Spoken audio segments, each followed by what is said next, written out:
Alright, what's going on, guys? It's Jeff, and welcome back to some more Modern Warfare. By the way, thank you for all the love on the videos yesterday. I double uploaded yesterday, gonna double upload again today, gonna double upload tomorrow. So if you haven't checked out that Little Hope series, or, you know, just been watching the past couple days, definitely check them out. I honestly had a lot of fun with that whole Little Hope thing. I feel like myself, I enjoyed it more than what I did with Man of Medan, and people are loving that. So if you're new here or came from the recommended from either of those videos, subscribe. I upload basically every single day, sometimes twice. And by sometimes, it's like maybe once a year. That's a whole lot of work, man, to sit there and upload 2 videos like that. Both of them also 1440p, sitting around waiting for them to, you know. Listen, I may have the computer that is built for this kind of thing, but that doesn't change me. I can only do so much. I've made thousands of videos. I'm trying. All right, so on top of double uploading these past couple days, I also had the willpower to press myself to actually finish this. Finally, after like near 2 weeks, I finally make this VAL Obsidian here. We unlock the Obsidian VAL now. Super clean, super nice. It's a very, very powerful weapon. I would honestly consider it more of an SMG than anything, the way that it acts. But I was beaming people across the map with this thing. I had some of my best highlights with this thing. This gun is nasty. Now that it's all, you know, Obsidian and everything, it looks dangerous. There it is in, you know, better quality or whatever. Sorry, I had my textures turned down while I was playing because I was watching the UFC at the same time. So now the final and only weapon in the entire game that I do not have Obsidian is the Jack 12.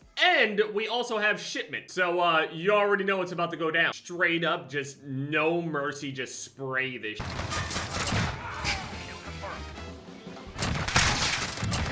Oh, this ain't right. This is gonna be too easy.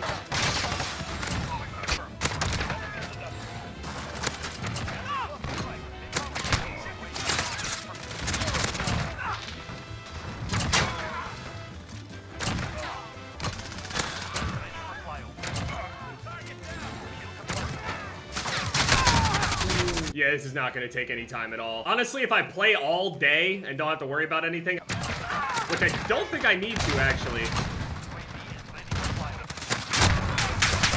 Oh, this guy is mad. Shooting my body now all of a sudden. Hey, man, I need Obsidian. Relax. If I drop like 100 plus every single game or something like that, this thing is going to be done no time.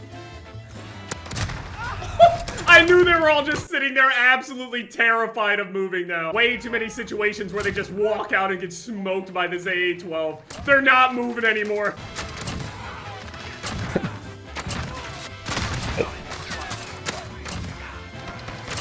I forgot I had kill streaks. I always forget I have kill streaks in hardcore. So the UFC happened last night, and I hope nobody put any money on the picks that I chose. I told them, I said, hey, if you want to lose money, go ahead with these picks.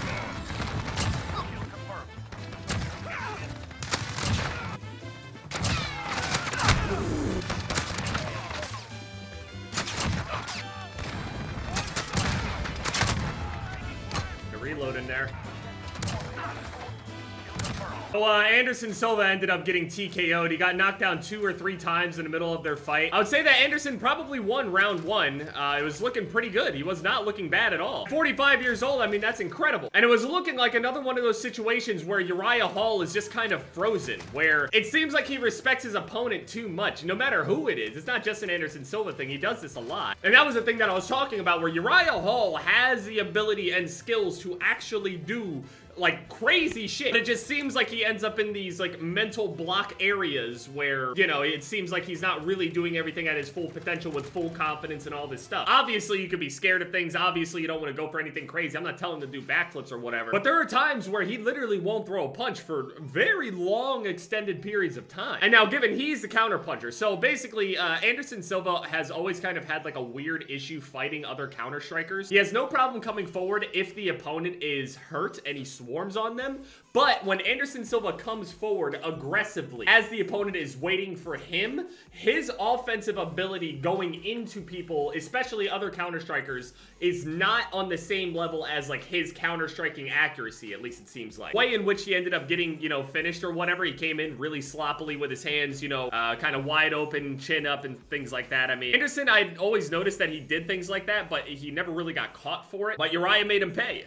Given he's 45 years old, but yeah, Anderson lost. That shit felt like my dad lost. After that shit, I was actually like sad for the entire night. I didn't even sleep well. Before this whole fight even happened, Anderson was saying this is his last fight, and they produced it as such, saying this is his last fight, this is the only time you're gonna be able to see him, this is it, this is that. And when they ended up asking him after the fight, given he is concussed, obviously. And he ended up saying, I don't know. But Dana White ended up saying that in his little post-fight interview that he can't, in good conscience, allow Anderson back in there. He said he already felt bad about this one, and he gave him that, but I don't want to put him back in there again at 45 years old and to just get potentially knocked out again. It's just bad, and eventually gets to a point to where it just feels almost disrespectful, man. I know that, like, a lot of these guys, obviously, as fighters, you're gonna have to pry them away from this thing. Especially people like Anderson Silva, I'm sure, lifelong martial artists and stuff like that. You can't just be like, oh, well, no more fighting. It doesn't really work like that, which is why you end up seeing a lot of the, you know, older guys end up going to the other promotions and stuff like that. But, I mean, good on Dana White, honestly, for not allowing Anderson to fight like this anymore. I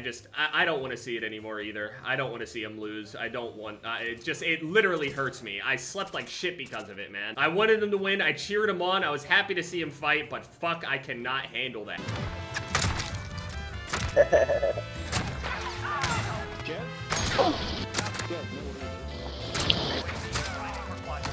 That was popping off right there. And the AA-12 in hardcore is just absolutely unfair. There's literally no brain activity going on anymore. Dude, honestly, I miss this, but I haven't used my brain in a while at this point. The most I used my brain was literally doing that little whole playthrough, just thinking about my decisions. And even then, the characters, I don't even feel bad. I wait to play Cold War where people just will actually have to use their eyeballs instead of just sitting there with their eyes closed listening for if they're in danger or not. It's just so... The fact that I don't have the ability to be able to make myself not audible. There's nothing interesting happening in game. It's literally just, if I try to explain my mindset here, let me try to put into words what I'm thinking of right now. As I'm playing, I'll do a commentary of what I'm thinking. I haven't ordered takeout in months. I've lost like over 20 pounds. I'm the skinniest I've ever been in my life. Anderson Silva lost. Are the Eagles playing today too?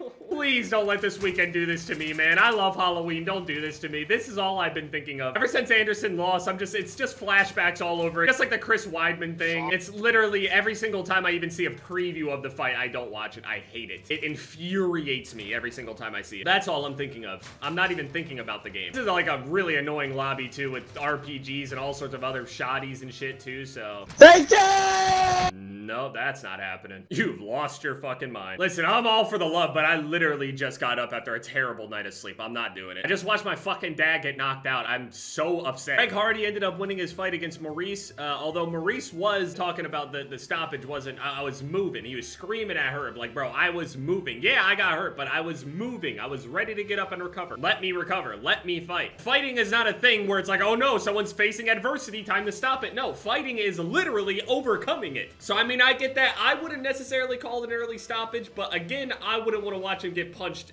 even 2-3 more times by Greg Hardy with no answer. You know what I mean? I don't know. Like, yeah, you might think you're fine and everything like that, but I mean, all it takes is another punch to land like that, and you're not even thinking anymore. Bryce Mitchell basically ended up hugging Andre Fili to death. See, the only thing that I was even kind of practiced or trained in was Brazilian Jiu-Jitsu under the Almeidas, and I'm not much of a striker myself. I've always had like a ton of respect for people with a crazy amount of ground game, so when I say, you know, hugged him and held him down for 3 rounds or whatever, I don't mean disrespect by that. But yeah, Bryce basically just...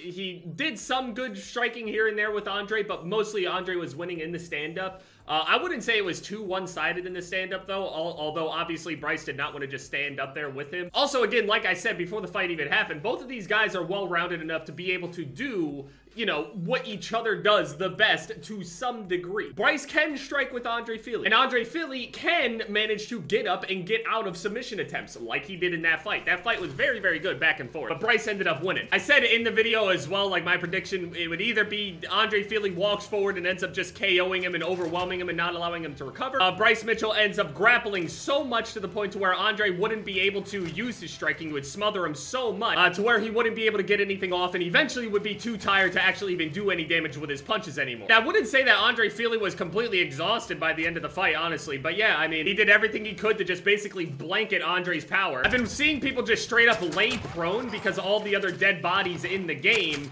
also are obviously all laying prone, but they all have pumpkin heads, so there's pumpkins all over the ground. If you, as a player, just straight up lay down in a pile of them, it just looks like a pile of pumpkins.